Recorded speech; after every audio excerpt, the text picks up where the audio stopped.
decidisteis empezar a trabajar en equipo? Pues eso fue un poco por casualidad. Coincidimos en una... Bueno, nosotras éramos ya amigas en la facultad y en cuarto, fue en cuarto cuando estuvimos de Erasmus, ¿no? Ahí coincidió que nos dieron la beca al mismo sitio, entonces pues estuvimos viviendo juntas y estudiando juntas, haciendo la beca en Como, fue en Italia. Y a los 2 años después pedimos la beca Leonardo y ahí sí que la pedimos juntas. Para ir al mismo sitio, a la misma academia, para ser asistentes de un profesor que habíamos conocido en Como. Y ya en ese tiempo pues, empezamos a trabajar las dos juntas, en los mismos... No sé, como teníamos que estar en los talleres con los alumnos y un poco asistirlos a ellos, pues éramos a la vez... Becario, ¿no? Sí, como becarias. Pues también nosotros hacíamos luego nuestras propias cosas, pero las hacíamos entre las dos, las hacíamos juntas. Y luego hicimos un proyecto de un mosaico también en una fachada, lo hicimos juntas y ya era muy natural hacer cualquier cosa sí, conjuntamente. Y luego no nos dio a ninguna por cada una hacer sus propias cosas, sino que luego seguimos siempre... ¿Que funcionáis ahí en equipo? Sí, no sé, nos sentíamos así cómodas y así seguimos. Vale, bueno. ¿Y qué tipo de proyectos empezasteis a trabajar, bueno, aparte de la fachada esta, en Mosaico? ¿Cómo fue lo del palio de Como? Sí, claro. O sea, lo que nos llevó un poco a hacer lo que estamos haciendo ahora, pues bueno, ahí tuvieron culpa un poco los 2 viajes que hicimos fuera a Italia. El primero porque hicimos grabado con un profesor que estaba enamorado del grabado y un poco nos transmitió esa pasión. Y, por ejemplo, esta persona llegaba por las mañanas y te decía, pues cómo se estampa el viento, cómo se estampa la memoria, cómo se estampa... Te hacía pensar, no solamente te enseñaba una técnica, sino que te hacía pensar más allá, ¿no? Entonces, todas aquellas reflexiones que nos hacía un poco se quedaron ahí, ¿no? Y fue cuando nos hicieron un encargo para el Ayuntamiento de Como para hacer el palio de ese año y lo hicimos ya cuando habíamos vuelto aquí a Valencia y esa noche no teníamos bastidor y entonces colocamos la tela para prepararla en la pared y al día siguiente cuando fuimos para empezar a pintar se había pegado a la pared. Fue un accidente, nosotros no venimos de restauración ni... Sí que sabíamos que se hacían arranques, pero bueno, es que no sabíamos ni cómo se hacía. Qué fuerte. Entonces aquel día la tela se pegó a la pared y tampoco le dimos mucha más importancia. Sí que utilizamos esas texturas del arranque porque había que hacer una especie de pergamino antiguo y entonces lo hicimos sobre esas texturas, pero se quedó también un poco ahí, no dijimos, ay, pues esto lo vamos a repetir, no, sino que aquel verano nos fuimos de vacaciones a un pueblo de Albacete y entramos a un cortijo que estaba abandonado, y entonces pues ya se lo habían llevado todo, las tejas, solamente quedaban las paredes que estaban pintadas de colores, la gente también había entrado y había escrito, entonces como que se iban superponiendo historias, ¿no? Ahí en... Pues la señora que decoró y pintó esas paredes y esas cenefas con luego la gente que fue pasando por ahí. Y entonces nos acordamos un poco de lo que decía Paolo, ¿no? De cómo se estampa la memoria y aquel accidente que nos pasó cuando aquella tela se pegó en la pared y pensamos, ostras, pues vamos a hacer pruebas, ¿no? Y entonces fue un poco como, estuvimos como experimentando. Pues para nosotras era mágico que una cosa de una pared se volviera blanda.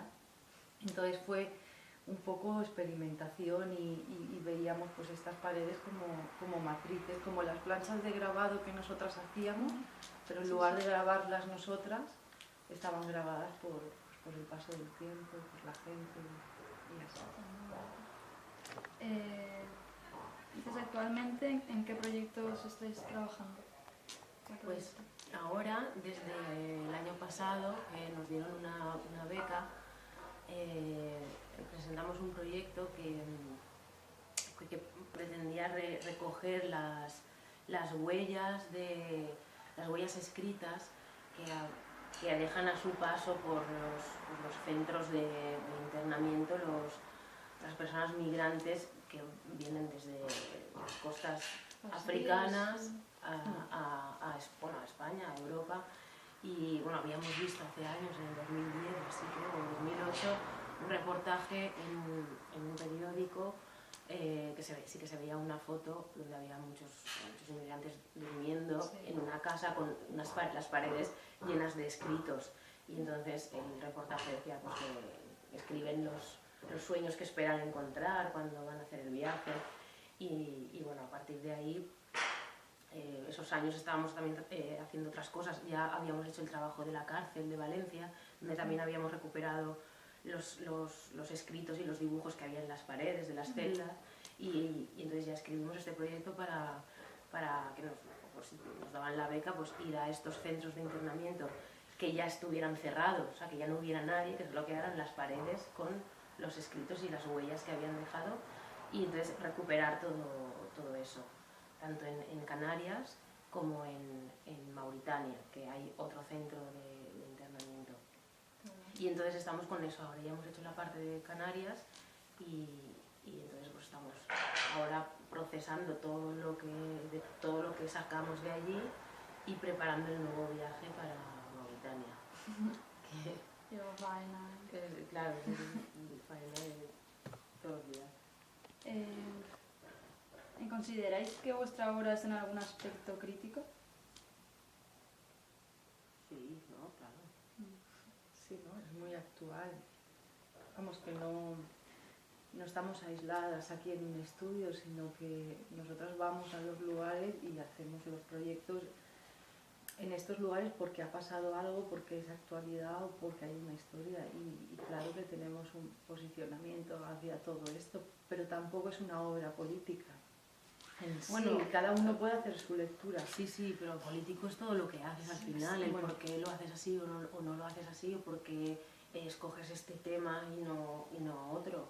Entonces, claro, eso, pero no es una crítica explícita, o sea, la intención no es hacer una crítica, o sea, no es el objetivo principal ni una denuncia, sino recoger todo eso que no se ve. Y simplemente el ponerlo a la vista, pues ya quiere decir algo, o sea, ya se puede sacar de ahí una reflexión, claro, sobre todo crítica, ¿no? Pero que no es un proyecto explícitamente crítico, como puede haber muchísimos otros. O de denuncia. Sí, está claro que tenemos nuestra opinión y eso es lo que ha dicho, ¿no? Entrar a estos lugares donde no se permite la entrada ni a jueces ni a psicólogos, claro, lleva detrás un trabajo de permisos y de preparación que es tan grande como luego el trabajo in situ, ¿no? Lo que pasa es que sí que es verdad pues que nos andamos con mucho cuidado porque si no, no conseguiríamos la entrada a estos sitios. Y luego cuando ya el trabajo está expuesto, cuando ya se ha acabado, pues claro que cada uno hace su lectura, y el hecho de que nosotras nos hayamos fijado en esta ruta de inmigración que ya ha quedado desactivada, pero que en su momento murió muchísima gente por el bloqueo que hizo la Unión Europea en Mauritania, Sahara y así, y tenían que coger las pateras desde Senegal. Que siguen muriendo. Pues claro que eso, vamos, es que todos los días tenemos noticias de inmigración y gente que muere solamente por querer venir a tener una vida mejor. Sí, o sea, más que una crítica es más un homenaje, ¿no? Yo creo que los proyectos que hemos hecho, al final se queda más esa lectura que la de esto es una crítica social, pero es que crítica social, o sea, puedes hacer todos los días porque es que todo se puede criticar, que todo está fatal. Entonces, yo creo que más nos fijamos en hacer un homenaje a esta gente que no tiene voz, igual que lo de la cárcel es lo mismo, y lo del Cabañal pues también, o sea, porque te parece injusto, claro, es que te parece injusto, entonces lo que puedes hacer es darle voz por lo menos, y sí, es más hacer un homenaje pues, a toda esta gente tan valiente que se deja la vida y que está sufriendo por culpa de todos nosotros al final. Bueno, ¿alguna vez habéis trabajado de forma autogestionada? ¿Y qué tipo de ayudas habéis recibido? Sí. ¿Autogestionada? Siempre, ¿no? Siempre, claro. Sí.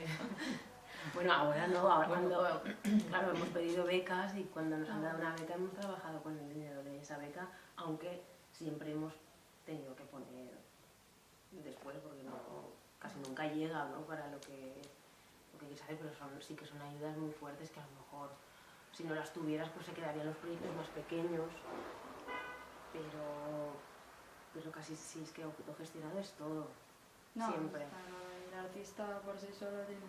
Sí, claro, hasta que nos dieron el primer premio creo que pasaron 7 años. Claro. Estuvimos 7 años, dale, que dale, y poniendo, claro, dinero porque creíamos en esto y porque nos gustaba y porque nos lo pasábamos bien y teníamos mucha fe y todo eso. Luego ya llegaron las ayudas, pero claro, cuando llegaron las ayudas también los proyectos se hicieron más grandes. Entonces, con el dinero de esa ayuda no había bastante, si se vendía una obra iba destinado a eso. Por eso tenemos todo el dinero que hemos ganado está metido en todo esto. A ver, ¿y cuál es vuestra opinión sobre los espacios o el arte autogestionado? O sea, yo creo que es muy necesario.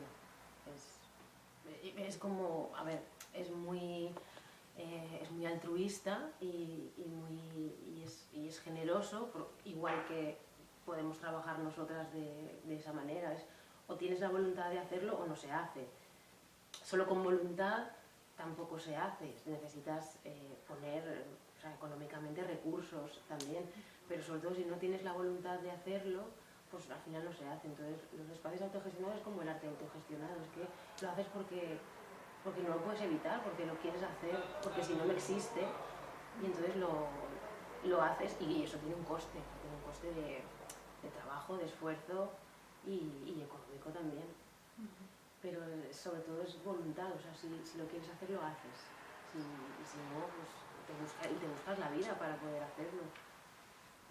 Pero es necesario, porque si no te quedas sin nada o te dedicas a otra cosa. Hoy en día dedicarte a arte es algo que es admirable.